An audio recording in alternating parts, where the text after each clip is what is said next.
Ladies and gentlemen, welcome to Season 9 of The Spotlight in 2026. And it all starts right now.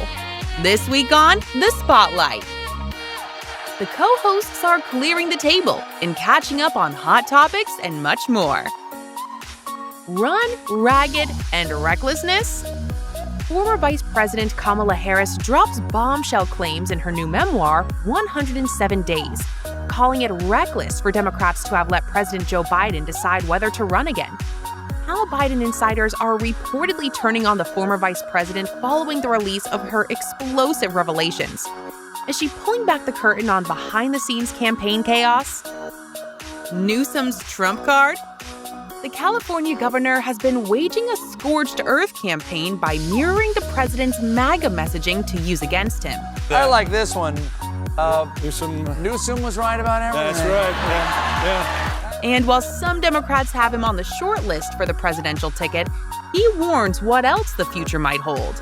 I fear that we will not have an election in 2028. I really mean that. Then, Leah V takes us inside her journey through poetry and spoken word and performs her latest original pieces on the Season 9 premiere of The Spotlight. Now, let's get it on and get this Spotlight party started.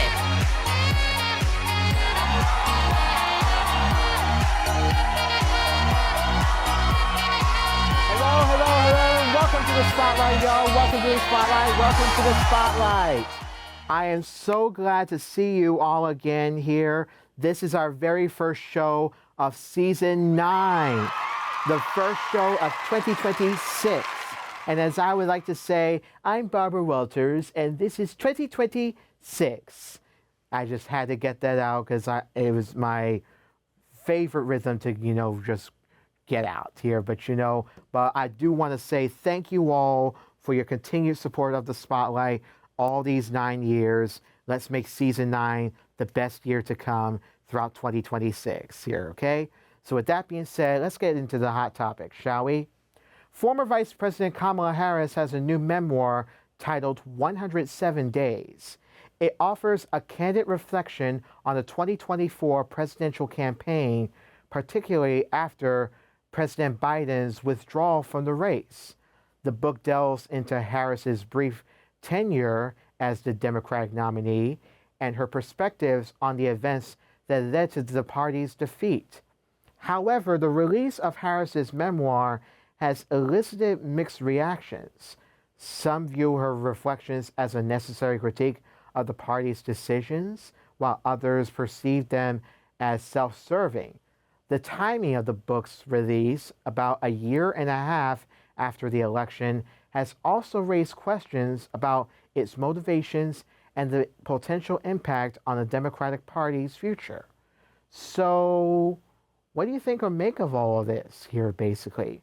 Well, all I could say is that I realized that there have been some mixed reactions in the release of her book, but I do want to bring up one point here, that in May 2025, Biden, in a wide-ranging interview on ABC's The View, said he was not surprised at Harris's loss in the 2024 presidential election, but not because of her qualifications as a candidate, instead pointing to what he said was sexism and racism leveled against her.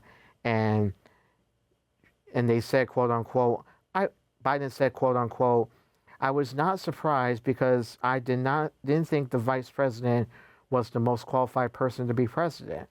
I wasn't surprised because they went for the route of the sexist route, the whole route," basically. This is Biden's words, basically. And to be honest, I hear what Biden is saying, but I really think Kamala Harris was still a good candidate to become president of the United States here, and not the current guy that's running the country right now. I mean, obviously they just went in a direction where they want a male president to take over the world, but apparently we round up in the wrong direction where we got who back in the office again here and so forth. So it's really just something that I really don't think that should be, I mean, it's really tough to describe it in specifically where I could see why Biden was not surprised because they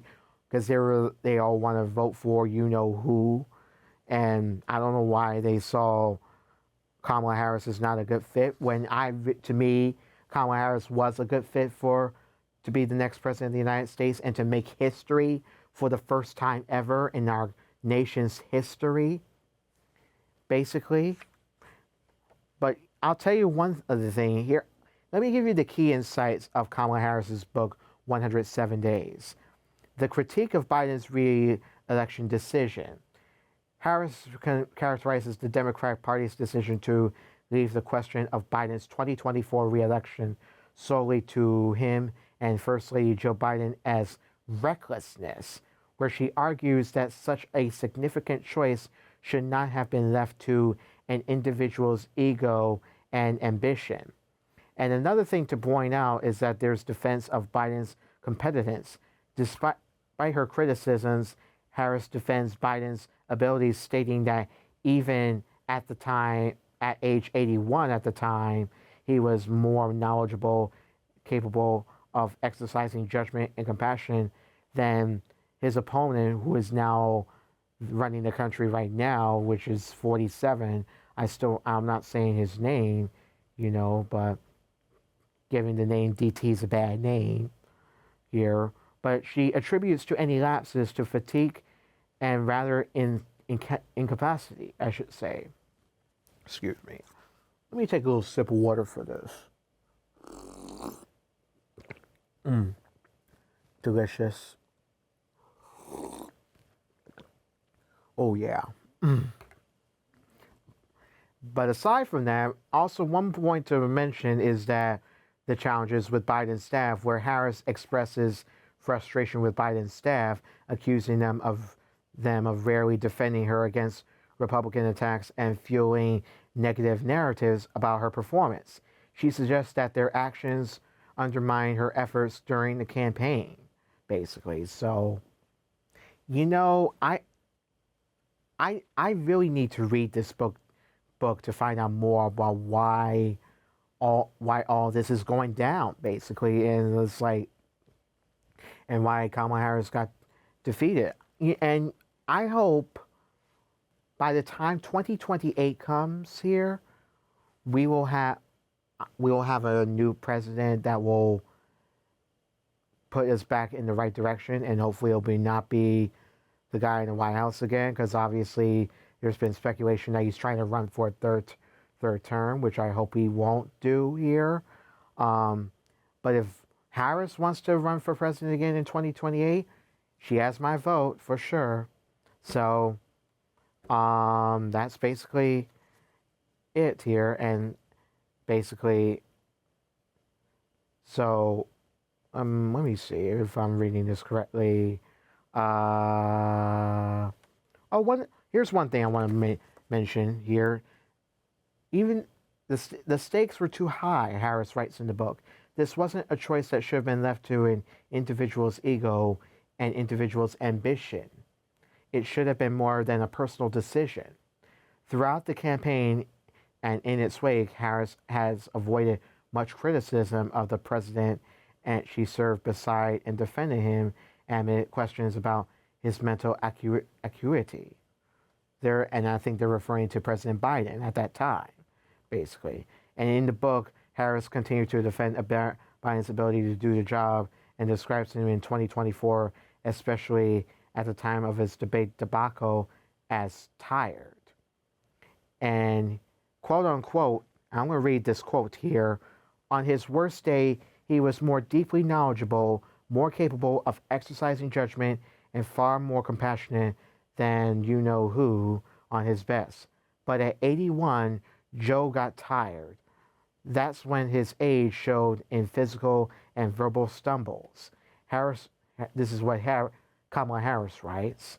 She also says, I don't think it's any surprise that the debate debacle happened right after 2 back-to-back trips to Europe and a flight to the West Coast for a Hollywood fundraiser. I don't believe it was incapacity. So I don't know what could happen between Biden and Harris in the future on how well they get along here. I mean, I hope they are still get along well enough today here, but who knows what could happen later on into the future here. So that being said, we'll be right back with more Hot Topics.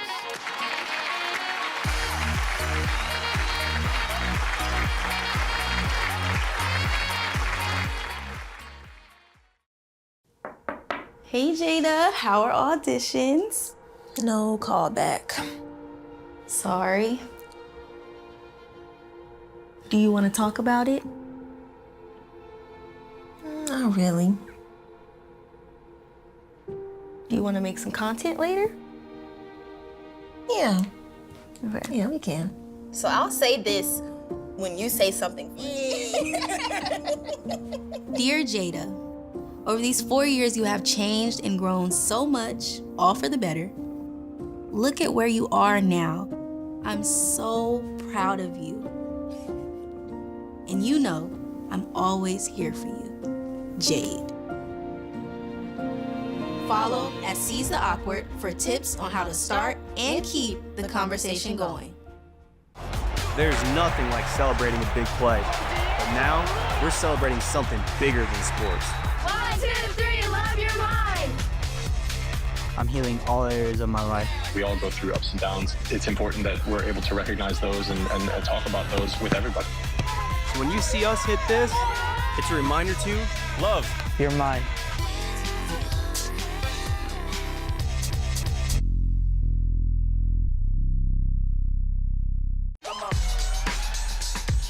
You're not going to get it all right. Just make sure you nail the big stuff. Like making sure your kids are in the right seat for their age and size. Get it right at nhtsa.gov/the right seat.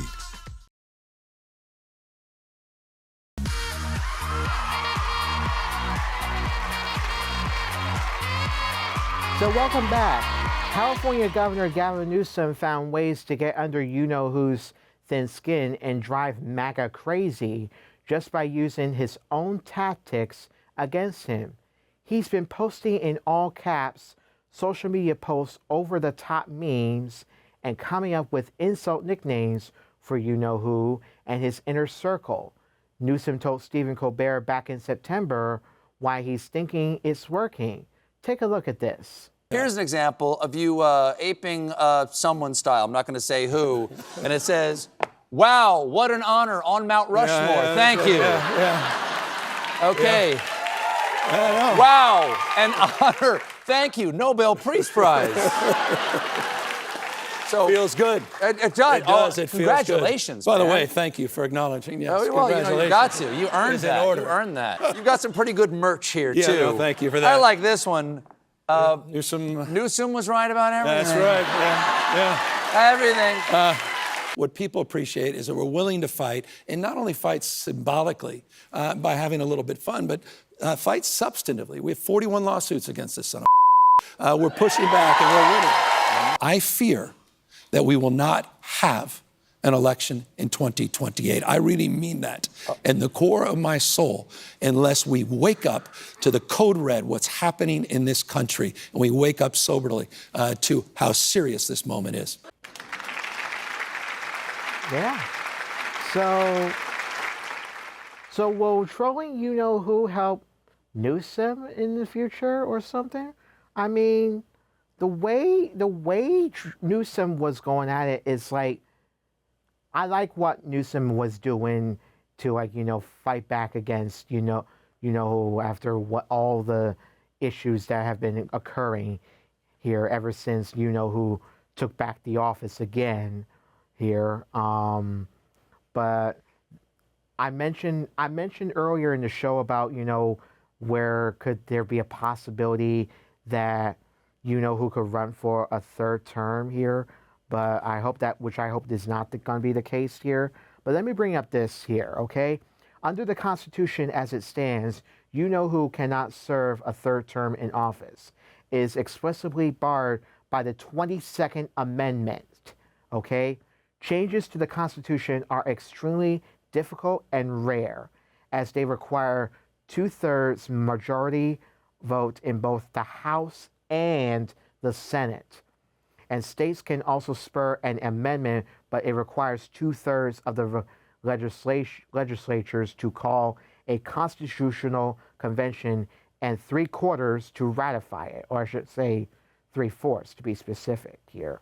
But you know who won the 2016 presidential election against Hillary Clinton, becoming the 45th president of the United States from 2017 to 2021, but then he lost the 2020 election against former President Joe Biden.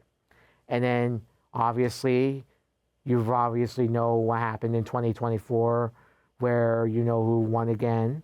And at first, he was up for a rematch before Biden dropped his re-election bid and was replaced on the Democratic ticket by former Vice President Kamala Harris. And you know whose second term as the 47th U.S. president is slated for 2025 to 2029. So now, about what Gavin Newsom said here about where he fears that there will not be an election in 2028, I hear what he's saying, but I would have to disagree with that. I believe there will be an election in 2028. So it could be Gavin Newsom, I think, could be the runner-up for President of the United States. That's who I select. I also would select Kamala Harris as a runner-up for Vice President. I mean, as someone who could be Vice President. Gavin Newsom could run for president, and Kamala Harris could also run for president in 2028. And those are the top two that I'm selecting, that I'm choosing from. And anyone else that would say that they will want to run for president in 2028, I'm not 100% sure, but that's only a couple years from now. This is 2026 right now, so we got a couple years to go until the 2028 election. So, and speaking of 2028, Stevie Mnuchin, I'm waiting to see if Harriet Tubman's going to be on the $20 bill, okay? Because I know you're going to wait till 2028 to put it on there, all right? Not to get off topic, but you got to put Harriet Tubman on the $20 bill immediately, okay? All right. Oh, here's something I got interesting that you should probably know here. But I don't know if it could be all talk, but this is what you know who said here, that he probably won't run for a third term.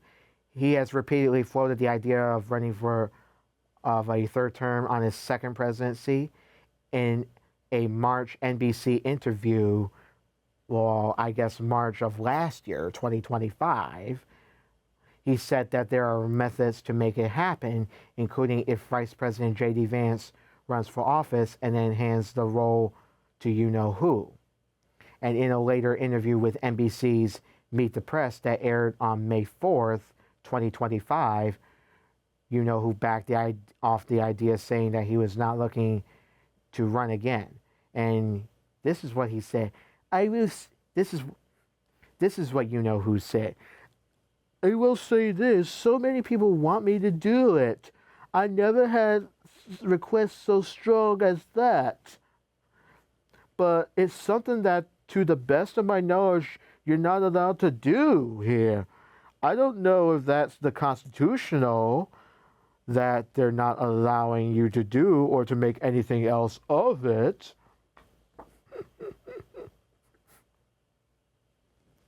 And then, on August 5th, 2025, you-know-who was asked whether he would run for a third term again in a CNBC interview.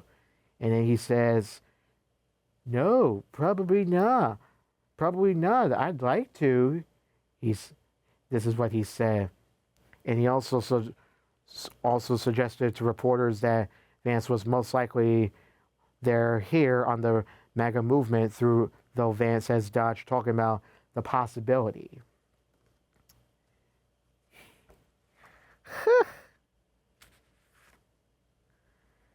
I don't know what else to say, but I hope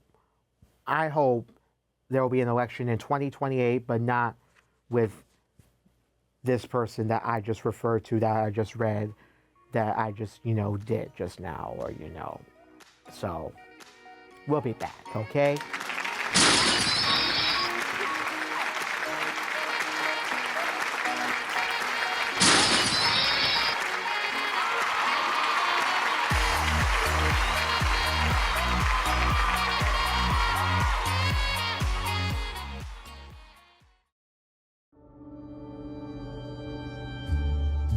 You are your mother and I's whole world. We love everything about you. And I don't just love you, I like you. Like, hey, you're someone that I would want to hang out with, would want to be around, someone that I enjoy being around and enjoy talking to and enjoy doing things with. And as a parent, that's such a blessing to genuinely, deeply like your kid. I see the most impressive person I know. It's so refreshing and exciting to have you as a father, because everything that changed who I was, or changed my perspective on things, involved you. You're my number one best friend. Yeah, man. It's just...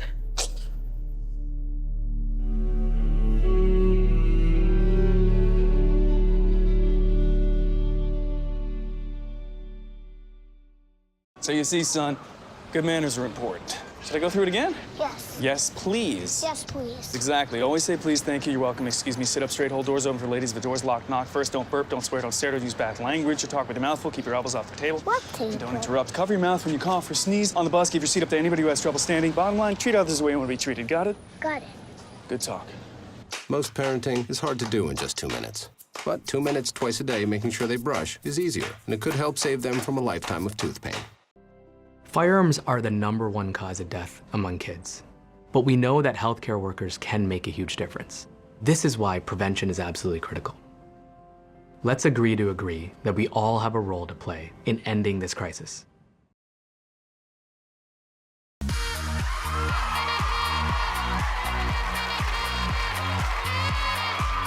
Welcome back. Actress Jessie Buckley is ruffling some feathers over a resurfaced interview where she talked about the ultimatum she gave to her now husband. Take a look. Cats are mean. Drop this, bro. Yeah. The cats they're too clever. Yeah. I got my husband, when I started dating him, he had 2 cats. This is bad, so I'm going to get cancelled. But one of the cats was like a pedigree model.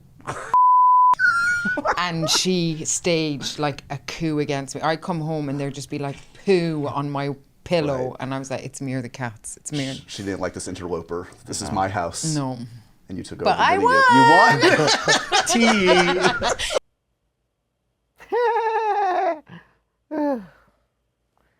I'll tell you, they've been laughing. They laughed too much on that clip here. So, would you ever ditch your pets for love or something? I mean, let me tell you a story here. I used to have a pet one time, and it was a goldfish. And I really hate to admit this, but I accidentally killed the goldfish by overfeeding it here. But this was only my first time having a pet, and I was young at the time. I was only a child at the time when I had my pet goldfish, and her name was Dorothy. I named my pet goldfish after Elmo's goldfish, Dorothy. So, rest in peace to Dorothy, and so yeah,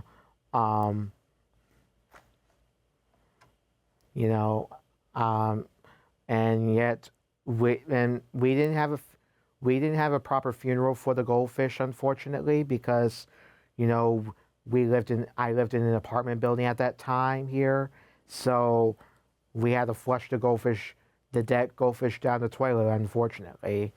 But that was then. But we're talking about now here. So I don't have any pets at all right now here. But I will say that there have been statistics here like this. Studies suggest that 80% of people consider it a major deal breaker if a partner dislikes their pet, making it a red flag that often signals the end of a relationship. Now that's very interesting here, okay? You know, because they also say that most people would not ditch their pets for love, viewing them as family members to whom they owe a lifelong commitment of care to, basically. So, pets as family, they are considered loyal, non-judgmental companions whose trust should not be betrayed. And there are obviously pure, unconditional love here, where the bond of a pet is often viewed as more stable and comforting than human relationships here. Now, red flag partner, as I mentioned, they say asking to get rid of a pet is generally seen as a selfish ultimatum, suggesting that the human partner is not compassionate. And then there's a lifetime commitment. Adopting a pet is a promise to care for them all through all life stages here. And while some might see it as a soulmate ultimatum, the overwhelming consensus is that pets are not disposable, and that true love does not require abandoning a royal companion. So I could see, well, with Jessie Buckley, I don't know. It's like, you can't abandon the pet just because of all that, but it's like, not all cats are mean here. Some cats are cute and fuzzy, but you know, they go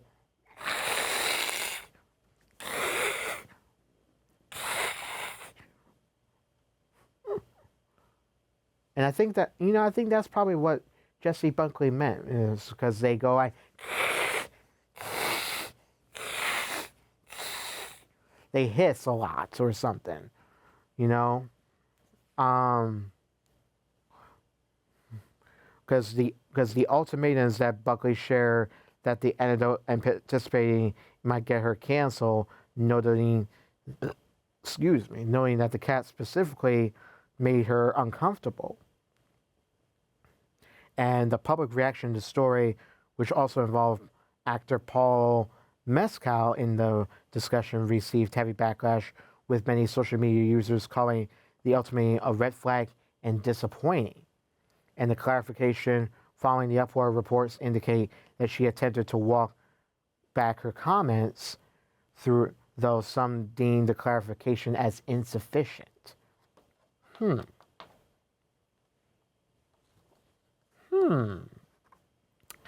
in the context, the incident sparked a wider debate about treating pets as replaceable, with many commenters expressing that they would never abandon their pets for a partner.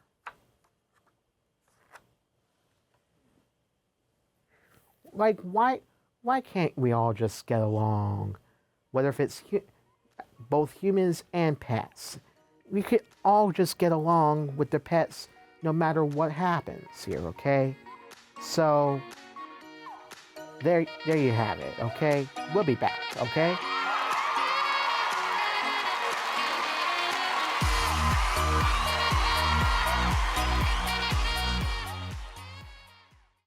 Every day, thousands of kids start vaping. And I can't let this happen to my kid. So if you want to talk to your kids, you have to get it trending.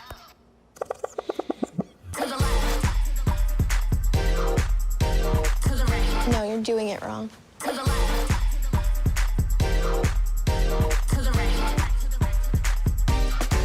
Let's go. Can we talk? Yeah, what's up? Visit talkaboutvaping.org for tips on when and how to have the vape talk. I'm serious, man. I actually drive better when I'm on it. If anything, I'm more careful. It just helps me focus. It just helps me focus, you know?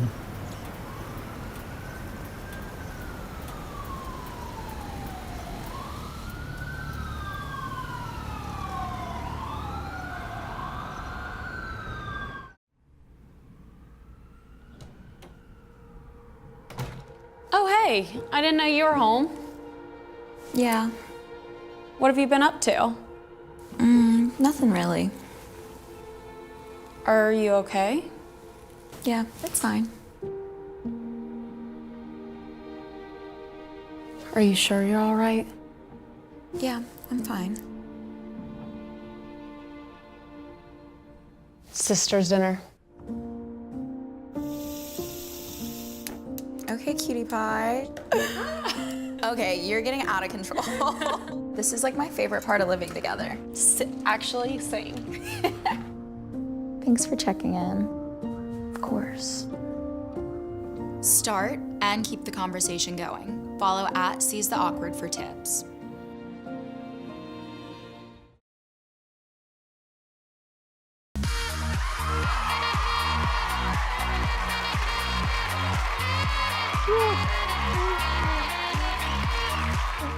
Oh, hi, welcome back here. I have a special guest I'd like to introduce you. This is my best friend, Puppy, here. Say hi, Puppy, to the audience. Hi, audience. I'm on the spotlight. I'm on the spotlight. I'm on the spotlight. Yes, you are, Puppy. Yes. So, and Puppy has been my best friend for like, ever since I was a child. We've been best friends forever. And he's been my travel buddy ever since I was a kid, where we've traveled to Washington, D.C., California, Niagara Falls on the Canada side, to just recently Mount Bethel, Pennsylvania, where we went on this retreat here. And it was nice, wasn't it? Oh, yes, it was really nice. Praise the Lord. Yes. So you want to weigh in on this hot topic with me? Oh, yeah, sure. Let's do this. All right. You want to read it? Yeah, sure. Here it is. So here's something interesting. A new Washington Post article says that more Gen Z men are doing something. I don't know what they're doing. But, oh, they're turning to Catholicism, and not just because they suddenly got religion, okay? Okay. You can read more then. Okay. But a lot of these young guys say that they're looking for structure, discipline, community, and some kind of meaning in a world that feels chaotic, lonely, and way too online. And yes, apparently for some of them, church is also becoming a place to meet women because, of course, it is. Yeah. But the bigger question is, are these young men really searching for faith? Or are they just looking for certainty, connection, and a place to belong? That's an interesting question, David. I think they're just looking for maybe a girlfriend? A girlfriend? You know, I don't know about that here, but, but let's keep in mind, Gen Z are the people born between 1997 and 2013, basically. But the article suggests that some Gen Z men are turning to Catholicism not just because of religion, but they are looking for dating opportunities. You know, Puppy, you might be right. They might be looking for girlfriends like me. Yes, like David.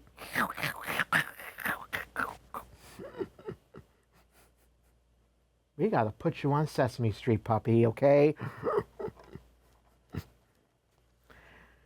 But listen, here's one thing of why this is happening here, because the article points to a few big reasons here, Puppy. Oh, really? What is it they're looking for? Well, they're tired of online life and consumer culture, and Catholicism offers rules and discipline, and it gives them an in-person third space, plus aesthetics matter, and social media has helped spreading it. Well, the first point here, many young men describe feeling burned out by social media, hustle culture, and a world that feels shallow or fake here.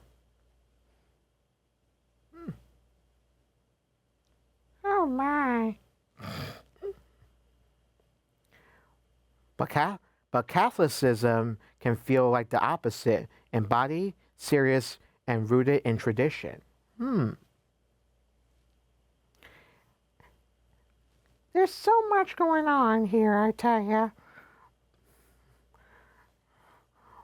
Now, about the third space, It focuses on young Catholic communities, especially in places like here in New York, where Mass and church social functions as real-life gathering spaces in an era where many people feel lonely or disconnected here.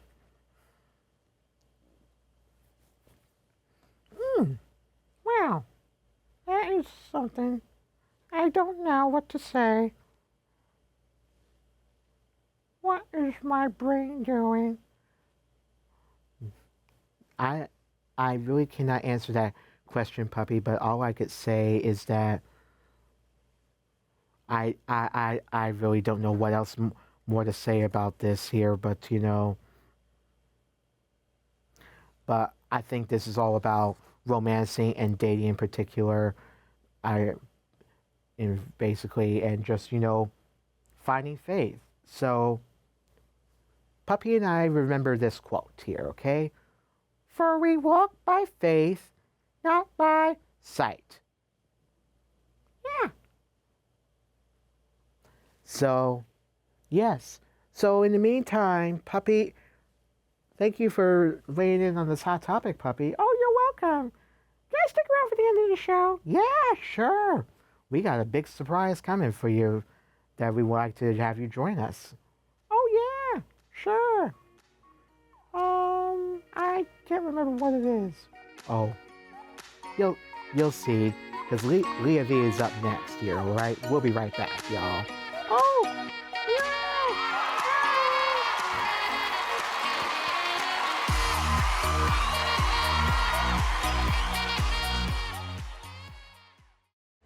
My son Andrew was always a joy to be around.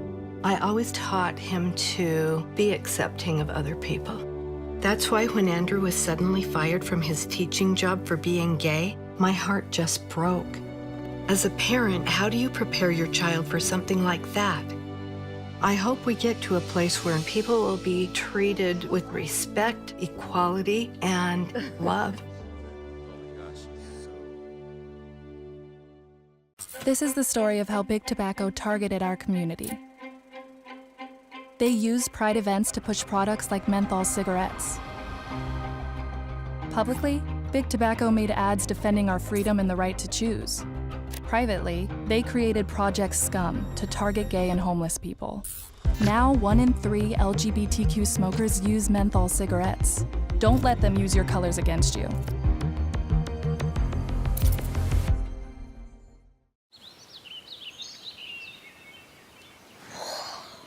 Oh, look, a redhead. Staring contest.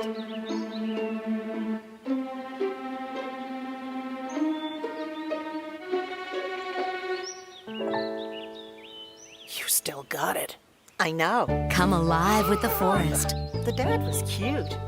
You were looking right at us. Visit discovertheforest.org to find a forest near you. People couldn't see my potential, so I had to show them. I've run this place for 20 years, but I still need to prove that I'm more than what you see on paper. Today, I'm the CEO of my own company. It's the way my mind works. I have a very mechanical brain. Why are we not rethinking this? I am more. I'm more than who I am on paper.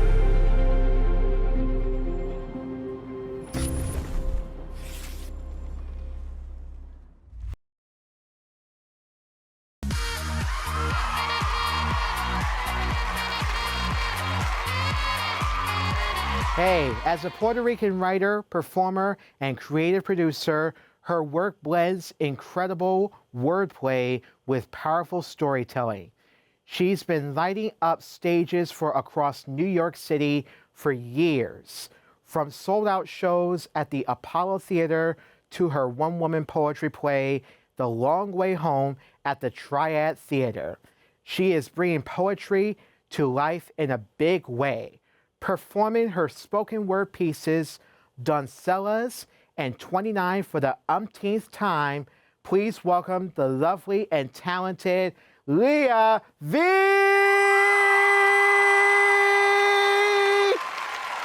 Woo! This is Doncellas featuring Shaq.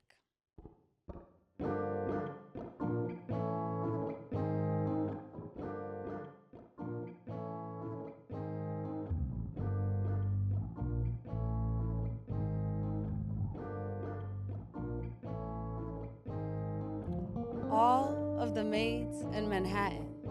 Siamese twins together and robotically moving in unison, doncellas like rockets kicking dust and dead socks up. All those merry maids on the move, ducking and weaving through recently renovated linoleums. All those thick tongues so they stay silent unless they're back on the block mommies, the ones in plain sight who hide from ridiculous rights. All them, forget a Mr. Cleaner, this be Miss Conspicuous, spotless goddess, those warriors never stamped who hardly stand a chance of women sealed in sacrifice in order to well-round our existence. I swear only they compare. You put my mother and me amid the dingiest of dust and dirties and watch as we navigate that war. Watch the divinity of Fabulosa all over crooks and crevices, miraculous miracles as unmesses. Watch the Gleam team reign supreme on the pledge floor scheme. Watch as Tito Puente moves mommy into magician mode as she decodes furniture, creates centerpieces of broken wreaths, grandiose displays of paper clips and papers dipped in scraps of used notebooks. And watch as she arranges too many instruments she knows will pivot in palms as she salsas all over my father, all over Willie Colon. She never misses a beat. Suddenly, the most convoluted space makes neat. She sees things crowd and creates crowns, puts it down with the cluster. Now watch as we shift to my sister as she musters all things suddenly luster as she thrusts dust into a bluster. She's got boil marinating. She's spitting Biggie while cooking, washing clothes while hooking pots to their places, making space in all nates. And Amy serenades me as I move mountains to mop tops. We're all prancing, creating backdrops, recalling articles, debating chronicles of when we had less, when it was buses and frozen meals, because mommy worked overtime, because my sister made 2 more humankinds. We've been trained as caregivers, soldiers of servitude. I swear my mother will suggest a shirt off her back after forcing upon you a baked goods attack. I've seen my sister take out the last of what she had, place it on a plate, and yelled, "Eat it," in my face. And this keeping of house, it makes me reflect, it makes me depict my ancestors. Calloused, corroded, singing sweetness, cutting sweet sticks along La Isla, all the same. Now, when they were colonized by Spain, followed by good old American Joe, when the sand between their toes felt less free than it had before, when they struggled with the sounds of uncertain, closed curtain, illogical Ingles, when they began to change the way they dressed, when they didn't realize as citizens they remained oppressed, when they were sexualized and used, labeled stupid yet pursued, when San Juan became the Bronx, when the back door became the front, did they ever imagine? Did they ever think it could be our floors we scrubbed, our very own tiles rubbing past the falsified foreign identity of Mrs. Liberty wearing Uggs past that D-train toward us? We hold magic. Anything you can do, we can do bleeding. Anything you can do, we can do beating eggs for entire elaborate guest lists of our own meetings. The men make space for us in our era. In nuestra familia, the patriarchy moves aside that wage gap and cares for us even if we can't move aside our pride to ask. My father worshipped the woman he wed. They act as a unit so fluid that I learned to not tell one without expecting the other to address the cover with me directly. The roles we hold reek of respect. We never neglect the needs of one another because we know we're stronger together than alone, and fighting white America as a whole been the goal. Since 18, we took it to the polls. And we took it to the other polls, the ones that hold palms as you walk upstairs. Mira, Leah, don't forget that spot over there, my mother reminds me. We've been cleaning. It's in our blood to scrub. They tried to dumb me down and I scrubbed that. I'm not your sexy, feisty clown. Yeah, I scrubbed that. Listen, my tongue contains multitudes. My linguistic skill is overused. I does that. Gonzalez women hit you with the English, Spanglish, Spanish, Latin root, all while hovering over hot food. We bounce back. We cater, we carry, we clean, we never concede, and we attack eloquently. So it's best you bless yourself by letting us out of that box before we break out. We got numbers. Still the largest growing population in New York City. So build your walls and our Lysol disinfectant wipes will ruin by rubbing you off, and we'll walk past collegiate aisles all educated and dedicated to our people. But what do I know? I'm just a New Eurekan chick on all fours on the floor answering my Saint Mother's call, not being able to recall the last time I got that corner of the hallway. We've been cleaning, and we hold magic. We stem from soil. My mother the sun, and my sister the water. So watch me make corruption weep. Watch as I seep into society. Watch as I blossom into my ancestors' wildest dreams. Que bonita bandera, we sing as we clean, clean, clean.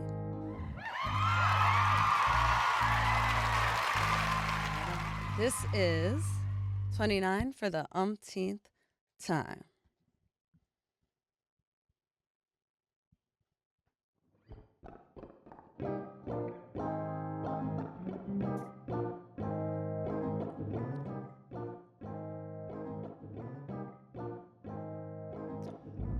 the return of July 14th, and I'm recalling my face beat across every NYC poet's favorite ferry ride. I've accrued more scars and more stretch marks since my last lap of sun charge, more blisters, less resistors, and yet I remain vain. You see, somewhere surpast the 27 Club, I proclaim that it's okay to obsess over aesthetic when you're simultaneously an empath who expels on everything. And okay, maybe I just justified, but it's my day, and I'll make peace with insecurity's treason if I choose to. Since my last leap, therapy done gifted me choreography to unweave my time behind and my time beyond. I am unlearning myself. I keep trying to age in reverse, but I now find each new wrinkle and fresh Ghana more blessing than burden. I remain vain.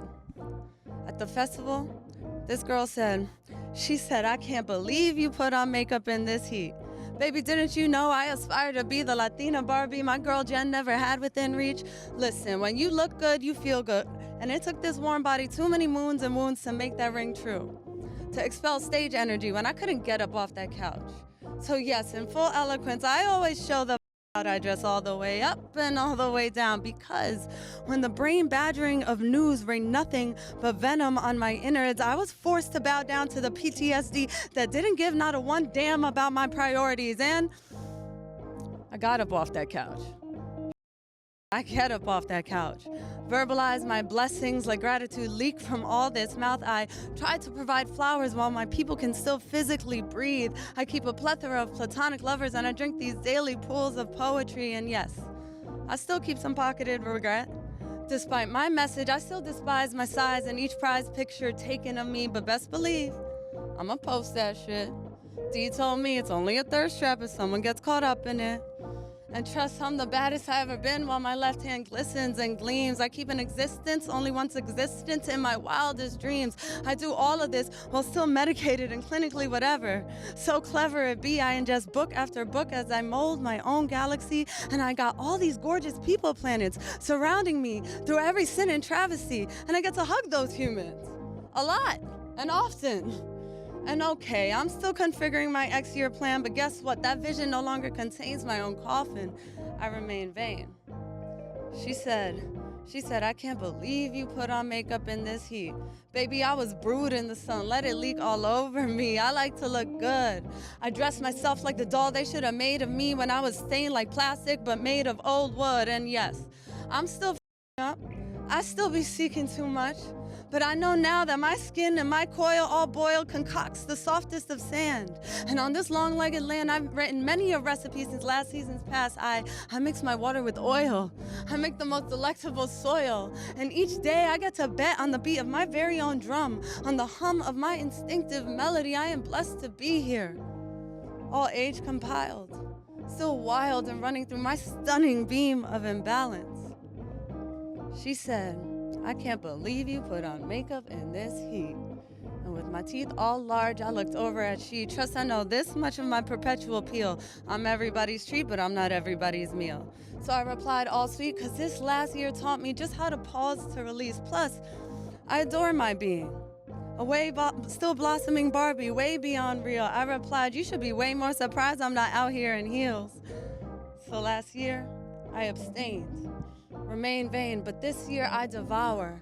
I tower over what once seemed ideal. I'll never stop playing dress up. I'll never stop writing feels. I'll never stop painting. My face or my being both sit nearly as pretty as a room with no ceilings, just almost exceeding this honey drip poem made up of my very own healing.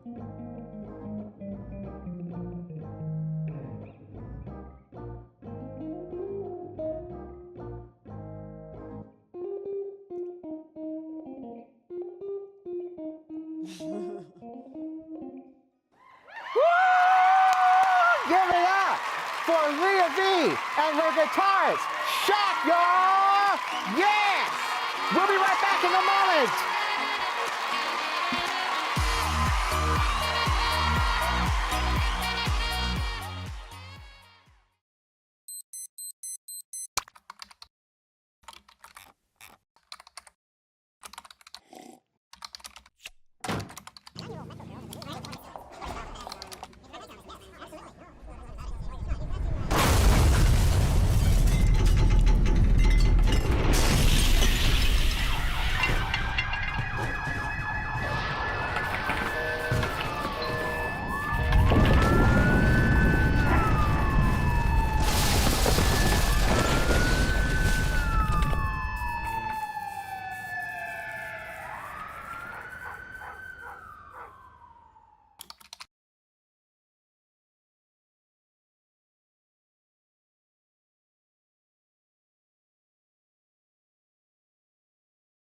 I'm worried about Mom. Mom? She's fine. These are the ones, right, Mom? Yeah, groundlings. Sweet potatoes. Daddy, it's salty. Some things come with age. And some don't. Early detection of Alzheimer's can lead to better care for your loved one. Learn the early warning signs at 10signs.org. A brain aneurysm can strike you when you least expect it, plunging your entire world into darkness. But if you know the warning signs, you're much more likely to survive. If you suddenly experience the worst headache of your life or sharp, sudden pain behind your eyes, do not ignore it. Please seek immediate emergency attention. It's time to shed some light on brain aneurysms. You gotta know the information. The Lisa Colagrassi Foundation, lisafoundation.org. Do you want to meet a family with a transgender kid? Here we are. We love our kids unconditionally, and we will never stop fighting for them. Stand with us. Protect our families.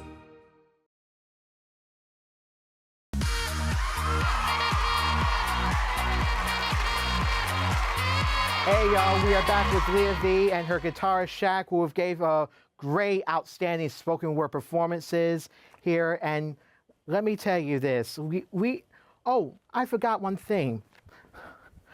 My special guest, Puppy here, and really enjoyed your performance here. So he had to do something about it. Yeah, I enjoyed it. Appreciate you. Yes. This is amazing. Yes. So, but he'll be helping us close out the show. But before we do here, you don't have any questions, Puppy, do you? Oh no, I'll let you do the talking. Thank you. Okay. All right. So I'll just set you down right here, Puppy. And so now let's talk about your performances, because I want to know more about how you came about writing about these spoken word performances, and like what was like your immediate response after writing it and performing it here. In reference to these poems? Yes. Well, Donceas is like the first empowering poem I ever wrote. Mm-hmm. You know, and usually I would write all the depression stuff, Mm. but it won some awards. I wrote it years ago, 2019, and it's just my favorite. It just feels good.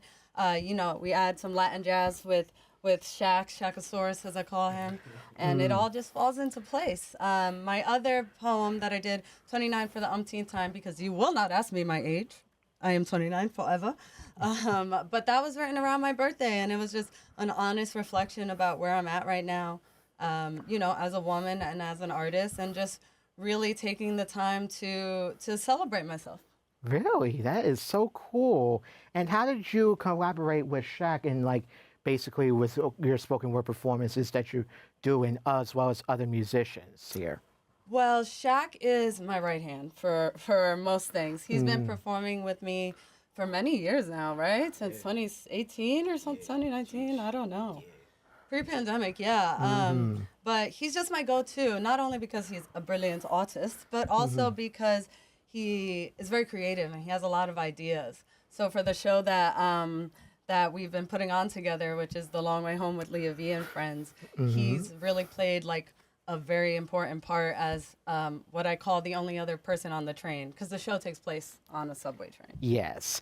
And Shaq, what do you have to say about Leah V as a performer in general? Like, how does she do, and like, what is like the most thing that you enjoy about Leah V and her performance? What I enjoy about Leah V is literally one-on-one. Like, you know what I'm saying? We have in the poetry community where you can study people and some people can take from other people and like incorporate it in their style.